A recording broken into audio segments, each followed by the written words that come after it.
Translation tips and practice এই সিরিজের অধীনে আজকের আলোচ্য বিষয় হচ্ছে দুইটি টপিকের মধ্যে কথা বলবো। টপিক প্রথমে আমরা আলোচনা করব নামবাচক শব্দ প্লাস আছে বা রয়েছে বা ছিল প্লাস যে বা যারা বা যা যেগুলো ইত্যাদি থাকলে দেয়ার হেয়ার ব্যবহার করে অনুবাদ করা যাবে। এটা বাংলা সেন্টেন্সে আমরা এরকম স্ট্রাকচার পাবো।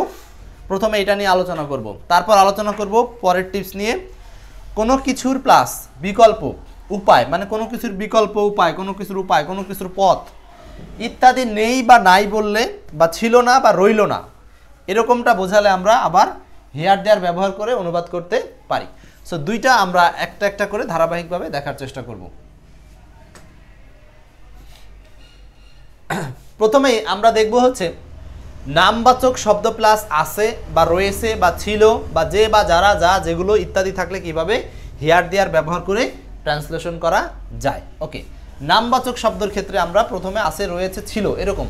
সো চলুন আমরা স্ট্রাকচার এবং উদাহরণ দিয়ে জিনিসটাকে একটু বোঝার চেষ্টা করি। গেটটা লাগে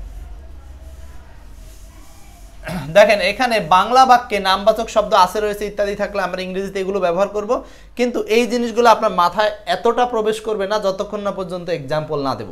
সো এইখানে এক্সাম্পলে যাওয়ার আগে আমরা ইংলিশ স্ট্রাকচারটা একটু দেখে দেই। ইংলিশ স্ট্রাকচারটা হচ্ছে বাক্যটা হেয়ার দেয়ার দিয়ে শুরু হবে এবং আছে রয়েছে ছিল এরকম বোঝাতে ভার্বটা বসবে। এই যে নামবাচক শব্দের পরে আছে রয়েছে ছিল সেই নামবাচক শব্দটা পরে যাবে, তার মানে আগে ভার্ব পরে নামবাচক শব্দ বসবে। এবং এই যে বাক্যে যে যারা যেগুলো ইত্যাদি বোঝাতে আমরা প্রয়োজন অনুযায়ী লিঙ্কার বসাবো। সেই লিঙ্কারগুলো কি কি? যে বা যারা, ব্যক্তি বোঝাতে হু, বস্তু বোঝাতে হুইজ অথবা দ্যাট।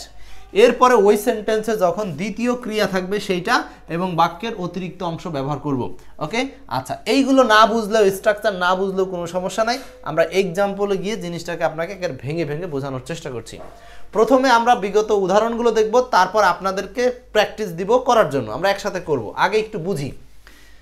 যেমন 1 নম্বর বলছে বহু লাইসেন্সবিহীন যানবাহন রয়েছে যেগুলো নিয়ন্ত্রণ করা উচিত। এই যে দেখেন 1 নম্বর উদাহরণ বলছে বহু লাইসেন্সবিহীন যানবাহন রয়েছে। এই যে নামবাচক শব্দটা কি এখানে? নামবাচক শব্দটা হচ্ছে লাইসেন্সবিহীন যানবাহন।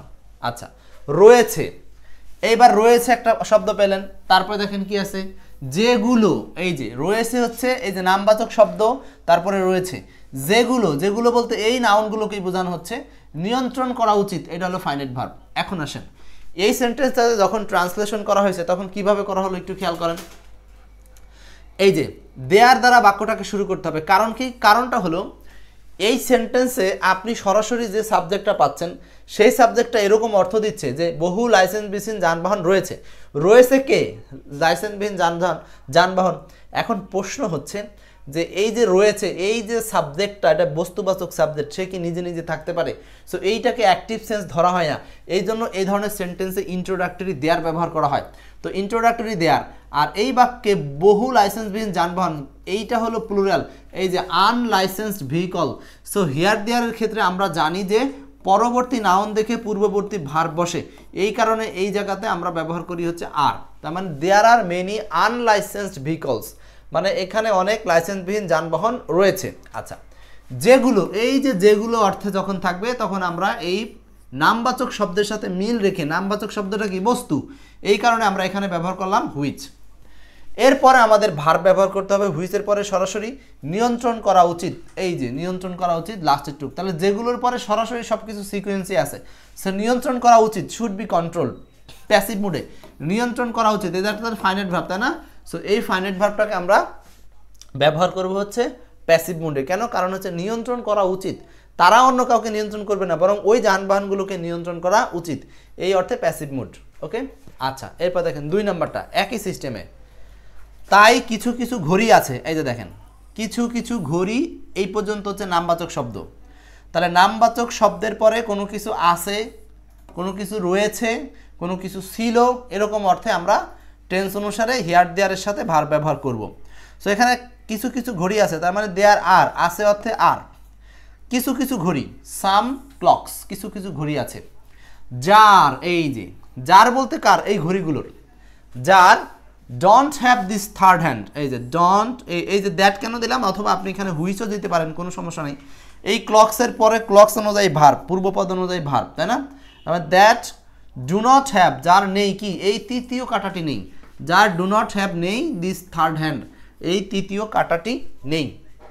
তাহলে আমরা এখান থেকে একটা স্পষ্ট জিনিস বুঝলাম, সেটা হচ্ছে কোনো নামবাচক শব্দ, সেটা যদি সাধারণত বস্তুবাচক কোনো কিছুকে বোঝায়, এই নামবাচক শব্দের পরে আছে, ছিল, নাই, রয়েছে, এরকম যে কোনো একটা শব্দ থাকবে। তারপরে এখানে বাক্যটাকে লিঙ্ক করার জন্য যার বলে অতিরিক্ত আরেকটা অংশ আসবে, সেখানে সাবজেক্ট ভার্ব থাকতে পারে, সাবজেক্ট ভার্ব থাকবে অথবা সরাসরি ভার্ব থাকবে। যার এই তৃতীয় কাঁটাটি নেই, তার মানে যার don't have this third hand, এই তৃতীয় কাঁটা এটা হলো অবজেক্ট, আর নেই এটা হলো সরাসরি ভার্ব। সো এই অংশে কিন্তু সাবজেক্ট নেই, সাবজেক্ট কিন্তু ওই একটাই, সেটা কি, কিছু কিছু ঘড়ি। তাহলে আমরা এখানে একটা জিনিস আরেকটু ক্লিয়ার করে নিচ্ছি, এ ধরনের সেন্টেন্সে একটা সাবজেক্টের জন্য দুইটা ভার্ব পাওয়া যাবে, এবং দুইটা ভার্বকে যুক্ত করার জন্য লিঙ্কারের প্রয়োজনে বাংলায় যেগুলো যা এই ধরনের শব্দ উল্লেখ থাকবে, যার এরকম শব্দ উল্লেখ থাকবে, তখন আমরা এই সাবজেক্টটাকে, মানে যে প্রথমে যে সাবজেক্টটা থাকবে সেটাই দেয়ারের পরে ইউজ করব, একই সাথে তাকে আবার এই হুইচ দ্বারা বা দ্যাট দ্বারা প্রয়োজন অনুযায়ী লিঙ্ক করে সেন্টেন্সটাকে কমপ্লিট করব। এখন আমরা প্র্যাকটিসে যাব। এইটা দুইটা উদাহরণ আপনারা বুঝলেন, যতটুকু বুঝেন কোনো সমস্যা নাই, টেনশন করার কোনো কারণ নাই। এইবার আসেন এই উদাহরণ দিয়ে আমরা শুরু করি। 3 নাম্বার উদাহরণটা আমরা একটু চেষ্টা করি। এখন দেখি 3 নাম্বার এক্সাম্পলটা আপনারা শুরু করতে পারেন কিনা। মূল কথা হচ্ছে আপনি ট্রান্সলেশনটা শুরু করার চেষ্টা করবেন, যে হ্যাঁ আমি অনুবাদ স্টার্ট করতে পারতেছি, সাবজেক্টটা লিখতে পারছি, এরকম কিছু হলেও মনে করবেন যে না আপনার ব্রেন কাজ করছে।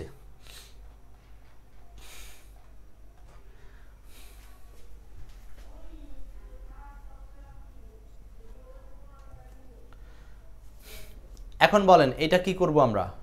সাদ্দাম, অনেক বাবা মা রয়েছে, তাই না, যারা, এখন এই জায়গাতে আমাদের স্ট্রাকচারটা অলরেডি চলে আসছে। স্ট্রাকচারটা কি, অনেক বাবা মা রয়েছেন, এই যে নামবাচক শব্দ তার সাথে কি দেওয়া আছে, রয়েছেন, যারা, এটা হচ্ছে আমার একটা লিঙ্কার।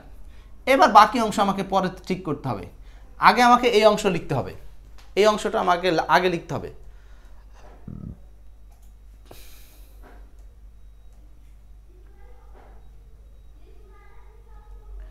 আচ্ছা, এখন এগুলোকে আমরা বিশ্লেষণ করব কিভাবে। তা আপনি যখন নামবাচক শব্দের পরে আছে, রয়েছে, ছিল, এই রুলসটা শিখলেন, টিপসটা শিখলেন, এখন আপনি এটাকে সেন্টেন্সটা শুরু করবেন কি দিয়ে, দেয়ার দিয়ে অথবা হেয়ার দিয়ে। লেখাগুলো কি বোঝা যায়, লাল কালি?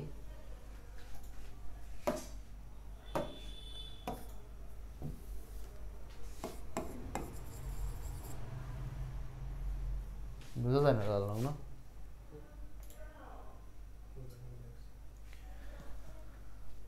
হলুদ, লাল হচ্ছে হলুদ, ভালো। আচ্ছা, দেয়ার, দেখেন দেয়ার দিলাম আমরা। এখন অনেক বাবা মা রয়েছেন, দেয়ার are many parents, PARENTS।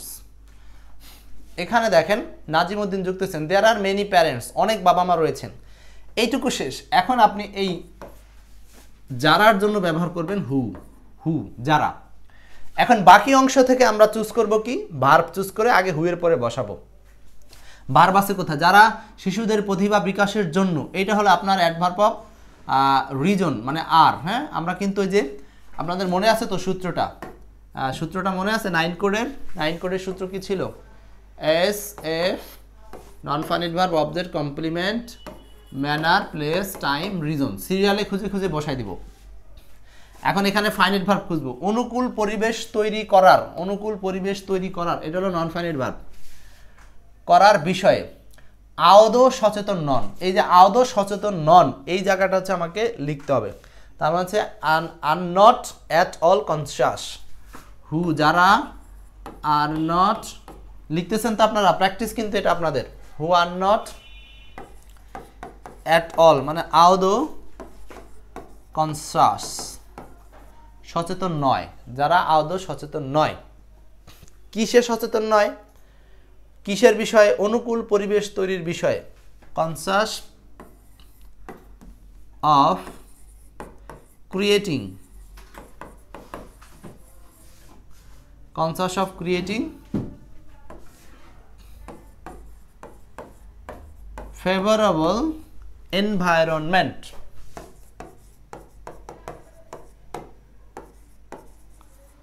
Favourable environment. অনুকূল পরিবেশ তৈরির ক্ষেত্রে সচেতন নয়। কিসের জন্য? শিশুদের প্রতিভা বিকাশের জন্য। ফর প্রতিভা বিকাশ, বিকাশের ইংলিশ কি হবে? For improving the talent of their children, for improving bKash,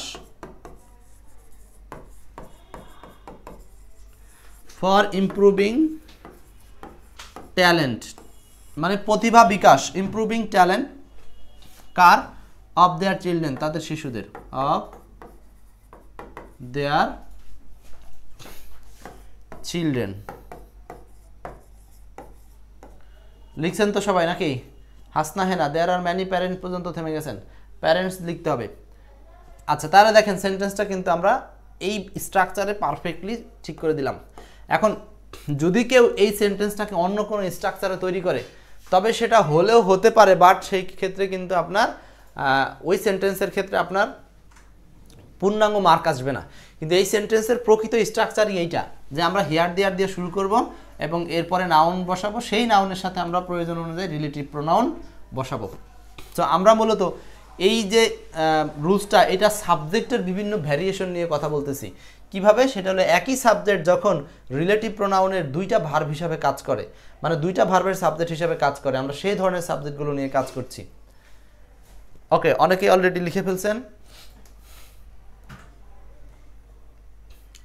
who are not, হ্যাঁ আর নট সংক্ষেপে লিখছেন। At all conscious of creating favourable environment. আচ্ছা, for improving talent of their বাচ্চা কাচ্চা, ঠিক আছে, থ্যাংক ইউ। ওকে, আমরা এখন যাচ্ছি পরেরটাতে। লিখছেন তো সবাই? লিখতে হবে, না লিখলে কাজ করবে না ব্রেইন। এটা 3 নম্বর করেছি। 4, জগতে এমন অনেক মানুষ ছিলেন যারা অল্প বয়সে মারা গেলেও তাদের মহৎ কর্মের জন্য এখনো তাদের গভীর শ্রদ্ধার সাথে স্মরণ করা হয়। ওয়াও, একটা ফ্যান্টাস্টিক একটা সেন্টেন্স, খুবই বড় একটা সেন্টেন্স, কিন্তু চেষ্টা করলে পারবো আমরা ইনশাল্লাহ। 4 নম্বরটা তো বলছে জগতে এমন অনেক মানুষ, এই যে এইটুক হচ্ছে আপনার নামবাচক শব্দ, মানুষ পর্যন্ত, ছিলেন যারা, এই যে যারা শব্দটা আসছে মানে কোনো কিছু আছে, রয়েছে, ছিল ইত্যাদির পরে যখন এরকম যারা, যে, যিনি, যেগুলো ইত্যাদি থাকবে। এখন আমরা এই সেন্টেন্সটাকে প্রথমে কি দ্বারা শুরু করব? মানে আপনি একটা স্ট্রাকচার যদি বুঝতে পারেন তাহলে সেই স্ট্রাকচারটা স্টার্টিং করাটাই আসল কথা, যে আপনি বাক্যটা শুরু করবেন কি দিয়ে। একবার শুরু করতে পারলে ওটাকে সাজিয়ে গুছিয়ে শেষ করা যায়। আর আপনাদের মাথায় তো আমাদের সেই SF NOC MPTR আছেই, manner, place, time, reason, subject, finite verb, non finite verb, object, complement, manner, place, time, reason. ব্যাস, এখন এইটাকে আমরা পরিষ্কার করার জন্য আমরা এখানে প্রথম ব্যবহার করব দেয়ার, মানে এখানে একটা ইন্ট্রোডাক্টরি সাবজেক্ট হিসাবে দেয়ার বসছে। কেন? কারণ এই বাক্যে দুইটা ফাইনাইট ভার্ব পাওয়া যায়। এই যে একটা হলো ছিলেন, আরেকটা হলো স্মরণ করা হয়, দুইটা ফাইনাইট ভার্ব পাওয়া যায়। কিন্তু দুইটা ফাইনাইট ভার্বের সাবজেক্ট এই একটাই, সেটা হলো জগতে এমন অনেক মানুষ। মানুষ, এই মানুষটাই হচ্ছে দুইটা ফাইনাইট ভার্বের একটা সাবজেক্ট। বুঝাতে পারছি? তার মানে কি, এই মানুষ ছিলেন, আবার মানুষকে কি করা হয়? স্মরণ করা হয়। একটা প্যাসিভ মুডে, আরেকটা হচ্ছে না প্যাসিভ না অ্যাক্টিভ, এগুলোকে আমরা হেয়ার দেয়ার দ্বারা তৈরি করি। তো এখানে কি লিখতে হবে? দেয়ার, মানুষ যেহেতু অনেক মানুষ, দেয়ার আর মেনি পিপুল। দেয়ার আর কি হবে এখানে? দেয়ার আর না ওয়ার হবে, যেহেতু এখানে পাস্ট টেন্স, ছিল, ছিলেন। দেয়ার ওয়ার মেনি ম্যান অথবা many people, there are many people, অথবা আপনি এখানে কি বলতে পারেন, জগতে এমন অনেক মানুষ ছিল, দেয়ার আর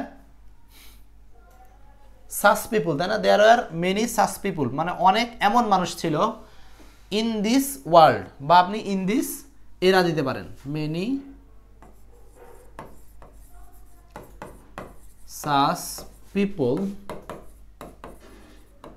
ইন দিস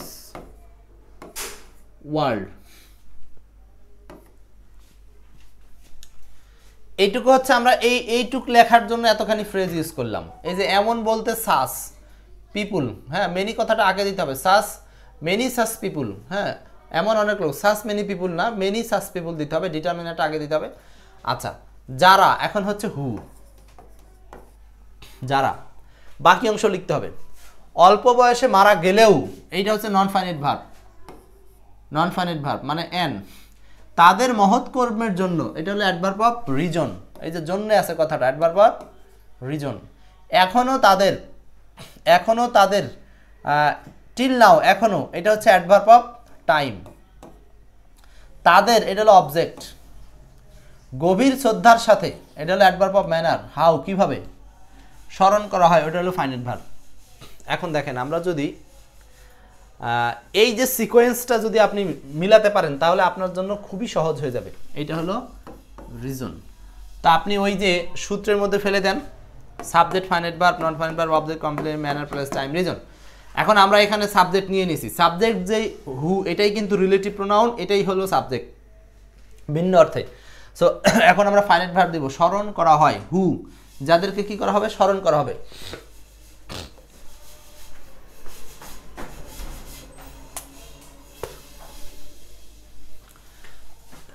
হু, যাদেরকে কি করা হবে, স্মরণ করা হবে।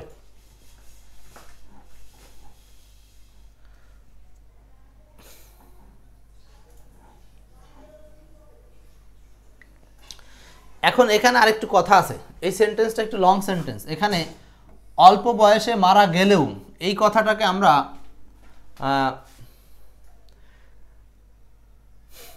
আলাদা করে দিয়ে দিতে পারি। কিভাবে? এটাকে আমরা ডেসপাইট অফ বা ইনস্পাইট অফ, এগুলো দিয়ে আমরা আলাদা করে সেপারেট করে লিখতে পারি।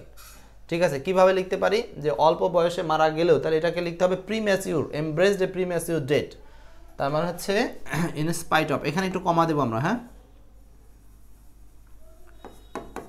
in spite of being, in spite of being embraced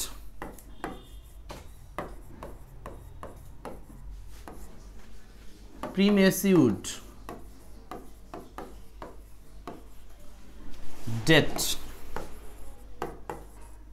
মানে হলো অল্প বয়সে মারা গেলেও বা অল্প বয়সে মারা যাওয়া সত্ত্বেও, এইটুককে আমরা কি করলাম, দুইটা ইনভার্টেড কমা দিয়ে মাঝখানে একটু কমায় নিলাম।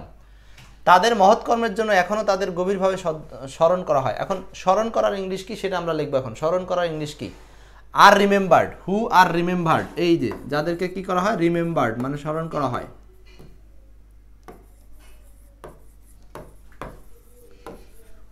হু আর রিমেম্বার্ড, যাদেরকে স্মরণ করা হয়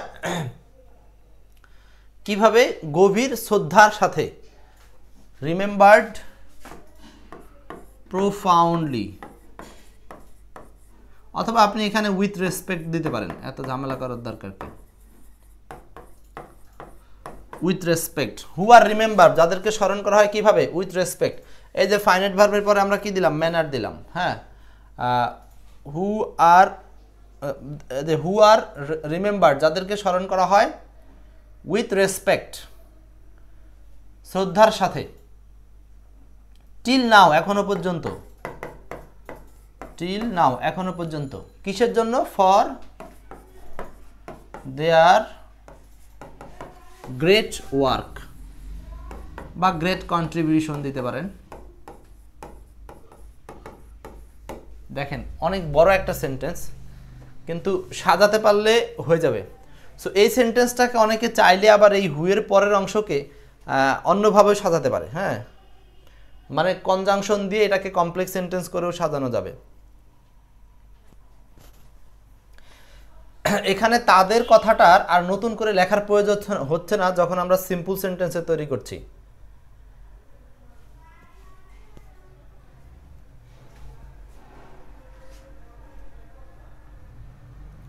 হু আর রিমেম্বার্ড মানে হচ্ছে ওই যে তাদেরকেই, মানে যারা অল্প বয়সে মারা গেছে তাদেরকেই কি করা হয়, এই যে তাদেরকেই হু আর রিমেম্বার্ড, তাদেরকে কি করা হয়?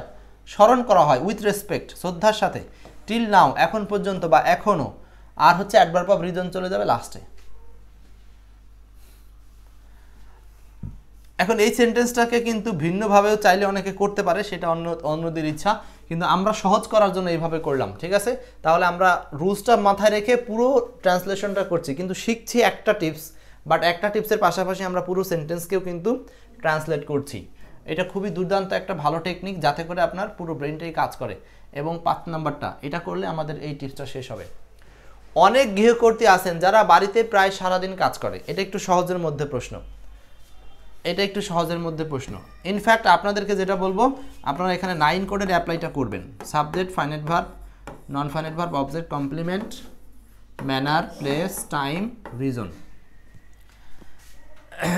এই 9 কোডের অ্যাপ্লিকেশনটা এখানে করবেন।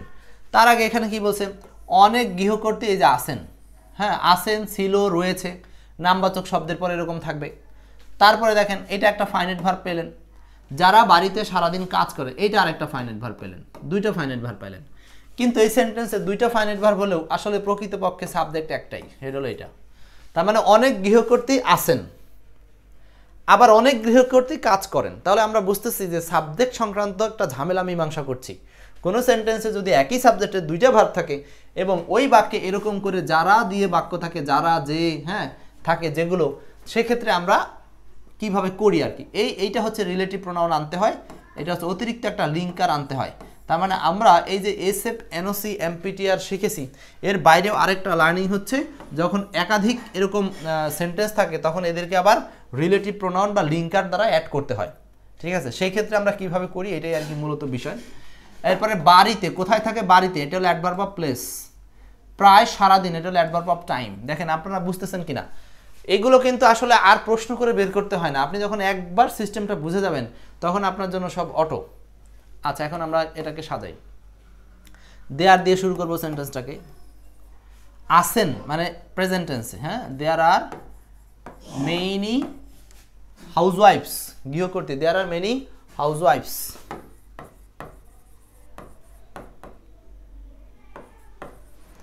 দেয়ার আর মেনি হাউসওয়াইফস, WIVS, এখানে অনেক হাউসওয়াইফস আছে বা গৃহকর্ত্রী আছে।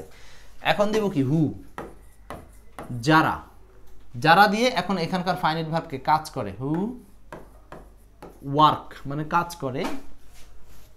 এখন হলো ম্যানার, প্লেস, টাইম, আগে দেব প্লেস তারপরে দেব টাইম। ওয়ার্ক অ্যাট হোম, বাড়িতে কাজ করে প্রায় সারাদিন, বাড়িতে কাজ করে প্রায় সারাদিন। Almost all day, almost all day, প্রায় সারাদিন, almost all day. There are many householder who work at home all day. Saddam Hussein, ঠিক আছে, কিন্তু শুধু এই যে দুই একটা শব্দ ছাড়া পড়ছে, এগুলো আস্তে আস্তে ঠিক হয়ে যাবে। যেমন প্রায়, প্রায় শব্দের ইংরেজি কি দিতে হবে, অলমোস্ট দিতে হবে, মানে পারফেক্ট বলতে যেটাকে বলে নিখুঁত। হ্যাঁ, এইরকমটা। হাউস হোল্ডার্স, হাউস হোল্ডার অনেক সময় গৃহকর্ত্রী হয় না, মানে তখন হাউস হোল্ডার মানে গৃহের মালিক বোঝায়, কিন্তু এখানে মালিক না, গৃহকর্ত্রী বোঝাতে আমরা ফিমেলদেরকেই বোঝানোর চেষ্টা করছি। এইখানে হাউস হোল্ডার্স না দিয়ে হাউস ওয়াইফসটাই পারফেক্ট। কমপ্লিট। তাহলে আমরা এই রুলসটাতে কি শিখলাম, সেটা হচ্ছে যদি কোনো সেন্টেন্সে একই সাবজেক্টের দুটি ফাইনাইট ভার্ব পাওয়া যায় এবং ওই বাক্যে স্ট্রাকচারটা এরকম হয়, মানে নামবাচক শব্দ প্লাস আছে বা ছিল বা ছিলেন, এরপরে যারা বা যে বা যা এরকম অর্থ দিবে, তারপর বাকি অংশ থাকবে এবং সেই অংশে একটা ফাইনাইট ভার্ব থাকবে, ওই ভার্বের সাবজেক্ট আর এখানকার ভার্বের সাবজেক্ট একজনই থাকবে। এই ক্ষেত্রে আমরা রিলেটিভ প্রোনাউন আনবো এবং একই সাথে হেয়ার দেয়ার শব্দটি ব্যবহার করে বাক্যগুলোকে ট্রান্সলেশন করব। ঠিক আছে, এইখানে আর, ওয়ার, ওয়াজ এগুলো টেন্স অনুসারে ব্যবহার করব, সিঙ্গুলার, প্লুরাল, টেন্স ইত্যাদি অনুসারে। সো এই হচ্ছে আমাদের আজকের এই রুলসটা আলোচনা। সো আশা করি সবার ভালো লাগছে। এরকম আরও রুলস পাওয়ার জন্য আপনাদের যেটা করতে হবে সেটা হচ্ছে এই 9 কোড অফ ট্রান্সলেশন, এই বইটা আপনাদেরকে রিড করতে হবে। আর 9 কোড অফ ট্রান্সলেশন থেকে আমরা এই জিনিসগুলো আপনাদেরকে পড়াচ্ছি। ওকে,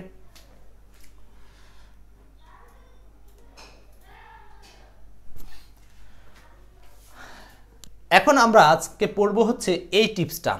টিপসটা কি, কোনো কিছুর বিকল্প বা উপায়, পথ ইত্যাদি নেই, নাই, ছিল না, রইল না, থাকলে, এইগুলো থাকলে আমরা আবারও হেয়ার দেয়ার ব্যবহার করব। এখানে আরেকটা রুলস আনলাম কি হেয়ার দেয়ারের ক্ষেত্রে, কোনো কিছুর বিকল্প, উপায়, পথ নাই, নেই, ছিল না। আচ্ছা, এই ঘটনাটা আমরা উদাহরণ ছাড়া আপনাদের বোঝাতে পারবো না, উদাহরণে যেতে হবে সরাসরি। এখানে দেখেন, এই যে কয়েকটা এখানে বেশ কয়েকটা স্ট্রাকচার এনেছি, এই কটা স্ট্রাকচারই হচ্ছে এই টপিকের বা এই টিপসের মূল কথা। এক নম্বর হচ্ছে কোনো কিছুর বিকল্প নেই, কোনো কিছুর বিকল্প নেই, কোনো কিছুর বিকল্প নেই, কোনো কিছুর বিকল্প নেই বা ছিল না। তাহলে কি লিখবো, দেয়ার ইজ। আর ছিল না বোঝাতে ওয়াজ। হ্যাঁ, দেয়ার ইজ এর সাথে নো অল্টারনেটিভ টু। এইবার এই যে কোনো কিছু বলতে যা বোঝায় তা এখানে দিবেন। যেমন আপনি যদি বলেন there is no alternative to go, মানে যাওয়ার ছাড়া কোনো বিকল্প ছিল না, বা না যাওয়ার কোনো বিকল্প ছিল না, এরকম ক্ষেত্রে আমরা এখানে টু এর পরে যে ভার্ব লাগবে আমরা সেই ভার্বটা অথবা কোনো একটা বস্তু লাগতে পারে সেই বস্তুটা লিখব। যেমন এখানে বলতেই পারেন যে কোনো কিছুর বিকল্প ছিল না, মানে কলম ব্যবহারের বিকল্প ছিল না, তার মানে there was no alternative to using pen. বোঝাতে পারছি? তার মানে এখানে হচ্ছে বাকি অংশটা বসবে। গেল একটা স্টাইল। দুইটা স্টাইল হলো ক্রিয়ার কোনো উপায় নাই যে বোঝাতে, যেমন there is no way of verb plus ING, তার মানে কোনো একটা কাজ ছাড়া আপনার আর কোনো উপায় নাই, বিকল্প নাই, সেক্ষেত্রে আমরা ব্যবহার করব there is no way. So no way, no alternative, এগুলো সবগুলো একটা একটা রিপ্লেসে ইউজ করা যাবে, কিন্তু পারফেক্ট হচ্ছে ক্রিয়ার ক্ষেত্রে ওয়ে ব্যবহার করা। There is no way of reading, মানে কি পড়ার কোনো বিকল্প নাই বা পড়ার ছাড়া কোনো উপায় নাই চাকরি পেতে হলে, টু গেট জব। তার মানে এই ধরনের সেন্টেন্স আছে না, তো সেগুলো অ্যাপ্লাই করতে হবে। তারপরে কি ক্রিয়া প্লাস র, কোনো উপায় ছিল না বা রইল না, জাস্ট এখানে কিছুই না, শুধুমাত্র ছিল না বোঝাতে পাস্ট টেন্স, আর এইখানে ছিল উপায় নাই বোঝাতে প্রেজেন্ট টেন্স, এতটুকুই। প্রেজেন্ট টেন্স ইজ আর পাস্ট টেন্স হলো ওয়াজ, আর সব সেম। আচ্ছা, যেমন বলার বা জানার কোনো উপায় নাই যে, তাহলে কি হবে there is no way of saying অথবা there is no way of knowing. হ্যাঁ, যে বোঝাতে আবার দ্যাট ব্যবহার করা যেতে পারে যখন অতিরিক্ত অংশ আসবে। তাহলে আমরা এই দেয়ার দিয়ে কয়টা স্ট্রাকচার শিখলাম? 1 2 3 4, চারটা স্ট্রাকচার শিখলাম। চারটাই একদমই চারটা বলতেছি, সরো তিনটা স্ট্রাকচার শিখি, তিনটা। হ্যাঁ, তিনটার মধ্যে আসলে অ্যাকচুয়ালি দুইটা, একটা হচ্ছে অল্টারনেটিভ আর একটা হচ্ছে ওয়ে। প্রেজেন্ট টেন্স হলে ইজ, পাস্ট টেন্স হলে ওয়াজ, এতটুকুই ব্যাস। মূলত দুইটা স্ট্রাকচার এখানে। এখন এইগুলো নিয়ে স্ট্রাকচার নিয়ে আমরা মুখস্থ করব না, স্ট্রাকচারটাকে একটু বাক্যের মধ্যে বোঝার চেষ্টা করি, একটু দেখি। এই প্র্যাকটিসটা একটু করে নাও সবাই, দেখি এখানে কি দিয়েছে যেটা আমরা ভুল করতে পারি। এটা বলা বাহুল্য যে 21 শতাব্দীর এই পৃথিবীতে মাথা উঁচু করে বিশ্ব দরবারে দাঁড়াতে চাইলে জ্ঞানভিত্তিক সমাজ গঠন ও তথ্যভিত্তিক অর্থনীতির কোনো বিকল্প নেই। একটা লম্বা সেন্টেন্স দেখতে পাচ্ছেন। সো এই ধরনের বড় সেন্টেন্সগুলোকে আমরা কিভাবে ট্রান্সলেট করব। সো আপনার একটা জাস্ট উদাহরণটা দেওয়া হচ্ছে শুধুমাত্র দেখার জন্য যে এখানে কিভাবে অ্যাপ্লাই করেছে জায়গাগুলো। আচ্ছা দেখেন, এখানে there is no alternative to establishing, there is no alternative to establishing, ওই জায়গাটা কোথায়? সেটা হলো এই যে জ্ঞানভিত্তিক সমাজ গঠন ও তথ্য অর্থনীতির, জ্ঞানভিত্তিক সমাজ গঠন ও তথ্য অর্থনীতির কোনো বিকল্প নেই। তার মানে কোনো বিকল্প নাই কোন জিনিসটার? এই যে এইটার, জ্ঞানভিত্তিক সমাজ গঠন ও তথ্যনিত্য ভিত্তিক অর্থনীতির। তার মানে দুইটা জিনিসের, সমাজ গঠন আর হলো অর্থনীতি, এই দুইটার ছাড়া আর কোনো বিকল্প নাই। এখন এর সামনে যা বলছে সেগুলো অন্য কথা, বলুক গিয়ে, ওগুলো নিয়ে আমাদের হেডেক না। আমরা যে রুলসটা শিখছি আজকে, যে টিপসটা শিখছি, সেইটার আলোকে লেখা হচ্ছে এইটুকু, there is no alternative to, এখানে কোনো অল্টারনেটিভ নাই, টু স্টাবলিশিং প্রতিষ্ঠার জন্য knowledge based society and information based economy. এই যে জ্ঞানভিত্তিক সমাজ, নলেজ বেসড সোসাইটি, এই যে ইনফরমেশন মানে গঠন করার জন্য, অ্যান্ড ইনফরমেশন বেসড ইকোনমি, তার মানে কি আরেকটা হলো ইনফরমেশন, তথ্যভিত্তিক ইকোনমি ছাড়া কোনো উপায় নাই। দেখতে পাচ্ছি? তাহলে আমরা এই ধরনের উদাহরণ আমরা আরও পাবো, আপনাদের দিয়েও কিছু প্র্যাকটিস করাবো। আচ্ছা 2 3 4 এটা একটু দেখি এই উদাহরণগুলোতে কিভাবে আছে।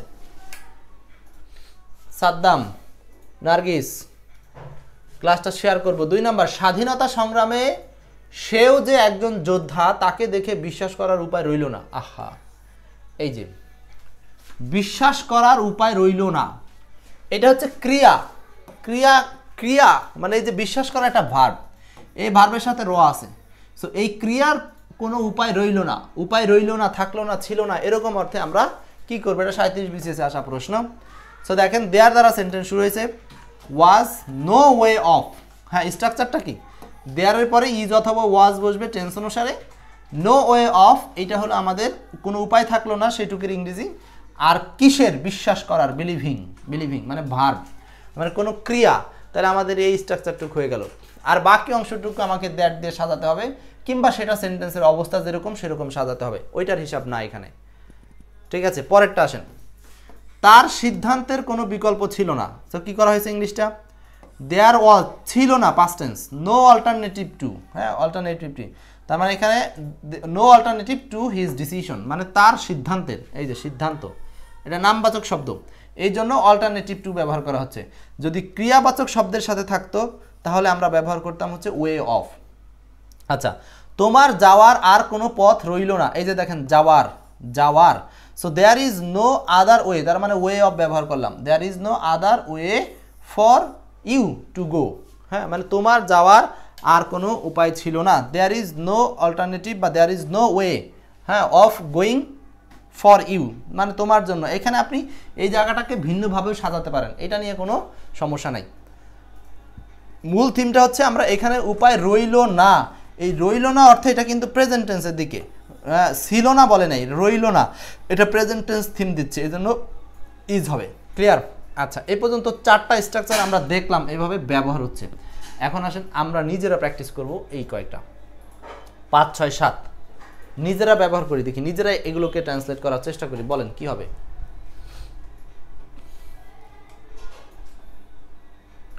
পরীক্ষা ভালো করার কোনো শর্টকাট ছিল না, ছিল না, বানানটা ভুল আসছে।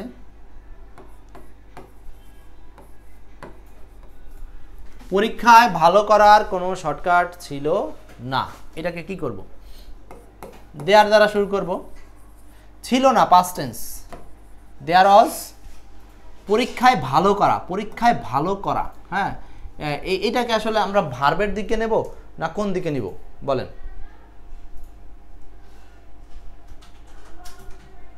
দেয়ার ওয়াজ নো ওয়ে অফ, পরীক্ষায় ভালো করা, doing better in exam.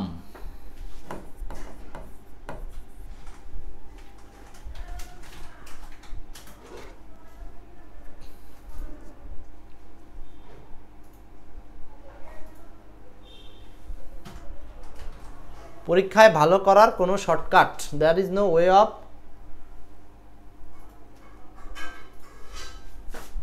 Doing better in exam. আচ্ছা, এইখানে 1 মিনিট, এইখানে শর্টকাট ছিল না, তাই না? এখানে কিন্তু এখানে নো শর্টকাট দিতে হবে, এই ওয়েটাই এখানে চলে আসবে, একটু চেঞ্জ হয়েছে। দেখেন এই যে আমরা আলোচনা করতে গেলে শিখি দেয়ার ইজ নো শর্টকাট, এই যে উপায়ের জায়গায় যে কথাটা আসছে সেটা হলো শর্টকাট, তাহলে আমাকে শর্টকাটটা এখানে বসাই দিতে হবে। দেয়ার ওয়াজ নো শর্টকাট, এখানে কোনো শর্টকাট ছিল না, ওয়াফ ডুইং বেটার ইন এক্সাম, পরীক্ষায় ভালো করার। বুঝতে পারছি? এই প্রশ্নটায় আপনারা আরেকটু জিনিস শিখলেন, আরেকটা জিনিস আমরা শিখলাম, সেটা হলো এই ওয়ের জায়গাতে যদি কোনোভাবে এরকম দিয়ে দেয় যে উপায় ছিল না, আর এখানে উপায়ের জায়গায় একটা কথা কি দিয়েছে, শর্টকাট, তাহলে আমাকে ওই শর্টকাটটা এখানে বসাতে হবে। কোনো আমরা শিখছি হলো উপায় ছিল না, সেটা হলো ওয়ে, উপায় অর্থে ওয়ে ব্যবহার করতাম। সো এখানে বলছে কোনো শর্টকাট ছিল না, তাহলে আমরা এখানে শর্টকাট বসাবো। কোনো রাস্তা ছিল না, ওই জন্য ওয়ে আসে।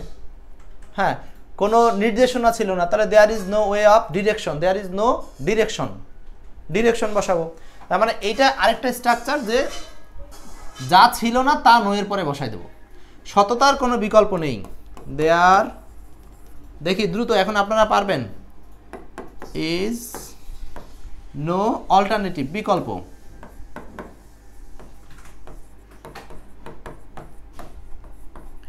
দেয়ার is no alternative to honesty, there is no alternative. আচ্ছা, এখানে আমরা অল্টারনেটিভ টু অনেস্টি এটা দিতে পারি, কিন্তু এইটার চেয়ে আরেকটা সুন্দর বিকল্প আছে, there is no substitute for honesty, there is no substitute for honesty. এখন দেখেন এই অল্টারনেটিভ শব্দটাকে আমরা চেঞ্জ করে চাইলে এখানে সাবস্টিটিউট শব্দটাও ব্যবহার করতে পারি। Saddam listen there is no alternative truth. Okay, সততা বলতে আমরা অনেস্টিটাই ব্যবহার করলে ভালো হয়। পরেরটা, সঠিক সময়ে সিদ্ধান্ত নেওয়ার কোনো উপায় ছিল না। আবারও দেয়ার দিয়ে শুরু করতে হবে। ছিল না, past tense. There was no, উপায়ের কথা বলছে, তার মানে আমার ওয়ে। সিদ্ধান্ত নেওয়া, এই যে সিদ্ধান্ত নেওয়া ভার্ব, এই জন্য আমরা ওয়ে ব্যবহার করলাম। There was no way of, সিদ্ধান্ত নেওয়া, টেকিং ডিসিশন, সঠিক সময়ে, way of taking, there is no way of taking decision, সিদ্ধান্ত নেওয়ার কোনো উপায় ছিল না সঠিক সময়ে, অ্যাট রাইট টাইম, অ্যাট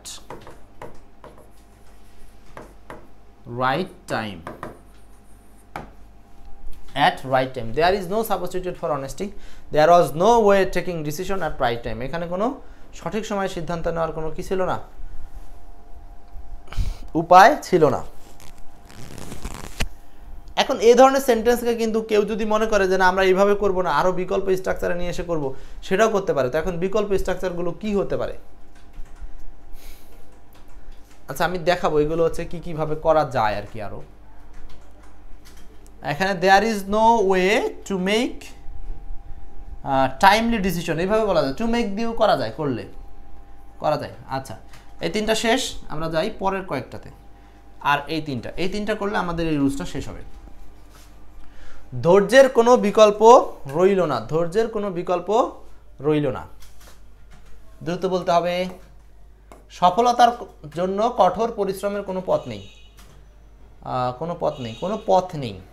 সমস্যা সমাধানে তার হাতে আর কোনো উপায় ছিল না। আচ্ছা, হ্যাঁ, এখন দ্রুত আপনারা কমেন্ট করতে থাকেন। বলছে ধৈর্যের কোনো বিকল্প নেই, তার মানে দেয়ার দ্বারা শুরু করবো আমরা সেন্টেন্সটা। বিকল্প রইল না, রইল না এটাকে আমরা প্রেজেন্ট টেন্সে করব। রইল না প্রেজেন্ট টেন্স, পাস্ট টেন্স দুই দিকে ইঙ্গিত করে। কি করা যায় এটাকে? মানে পাস্ট টেন্সেই করি, পাস্ট টেন্সে দিই। দেয়ার ওয়াজ নো অল্টারনেটিভ,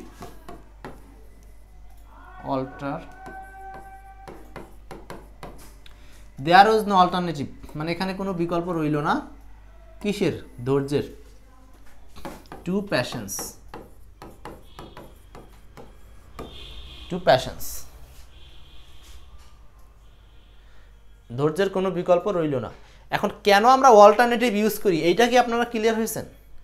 যদি দেখেন যে আপনি নাউন নিয়ে কথা বলতেছে, তখন আমরা টু এর পরে নাউনটা বসালে ভালো হয়। আর যদি দেখেন ভার্বের বিকল্প ভার্ব বা ক্রিয়া প্লাস র থাকে, সেক্ষেত্রে কিন্তু আমরা হলো অফ নেই। অফ মানে কি? Way of, no way of, ওইটা ব্যবহার করি। সফলতার জন্য কঠোর পরিশ্রমের কোনো পথ নেই। There is no. আচ্ছা, ওয়ে অফ,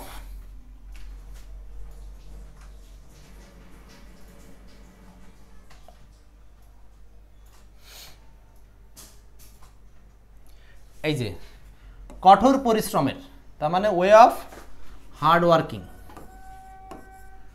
হার্ড ওয়ার্কিং অথবা working hard,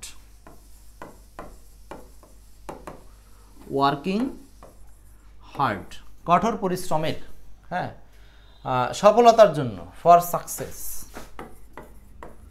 for success. There is no alternative to patience. লিখতেছেন তো? দ্রুত লিখতে হবে, লেখার প্র্যাকটিস করতে হবে। ট্রান্সলেশন মানেই হচ্ছে লেখা। আপনি যদি এখানে ধৈর্য সহকারে না লিখতে পারেন, তাহলে ট্রান্সলেশন তো আর হবে না, বলেন। এখানে হাত চালাতে হবে প্রচুর, সম্ভব হলে খাতায় লিখবেন আপনারা, কারণ পরীক্ষায় তো খাতায় অ্যাপ্লাই করবেন। এখনও তো বাংলাদেশে ডিজিটাল খাতা আসেনি, তো এই কারণে ট্রান্সলেশন ক্লাসগুলো কমেন্ট হচ্ছে একেবারে পারতপক্ষে যদি খাতা সামনে না থাকে, চেষ্টা করতে হবে ক্লাসগুলো খাতায় করার। সমস্যা সমাধানে তার হাতে আর কোনো উপায় ছিল না। দেয়ার, উপায় ছিল না, ইজ নো ওয়ে অফ, উপায় মানে ওয়ে, হ্যাঁ, ছিল না। দেয়ার ইজ নো, আর কোনো, তার মানে there is no another way, এখানে আর একটু বাড়াই দিতে হবে, হ্যাঁ। There is no other way দিতে পারেন। There is no other way of, সমস্যা সমাধানে, তার মানে এটা কি ভার্বের সাথে, তাই না? সমস্যা সমাধান, there is no other way of, সমস্যা সমাধানের ইংলিশ কি? Solving problem, solving problem. কোথায়? ইন হার হ্যান্ড, তার হাতে, solving problem in her hand.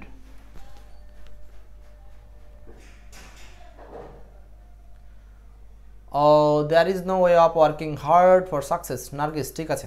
এই হচ্ছে আমরা এখানে দেখেন এই রুলসের মধ্যে আমরা 10টা উদাহরণ প্র্যাকটিস করলাম, 10টার মধ্যে কয়েকটা দেখলাম আর 6টা নিজেরা প্র্যাকটিস করলাম। সো এইভাবে আপনি হাজার হাজার এক্সাম্পল পাবেন, এবং এক্সাম্পল সহ যদি পড়তে চান তাহলে আপনাদেরকে যেটা করতে হবে সেটা হচ্ছে আমাদেরকে এই যে এক্সপার্ট 9 কোড অফ ট্রান্সলেশন এই বইটার উপর জোর দিতে হবে। 9 কোড অফ ট্রান্সলেশন এই বইটা আপনাদের জন্য একেবারে ট্রান্সলেশনে শেখার মোড় ঘুরিয়ে দিবে। আমরা যে 9টা কোড নিয়ে কথা বলি সব এই বইতেই থাকবে। তো ঠিক আছে, আজকের মতো এই পর্যন্ত এই টিপসটা আলোচনা। ভালো থাকবেন, দেখা হবে অন্য কোনো ক্লাসে।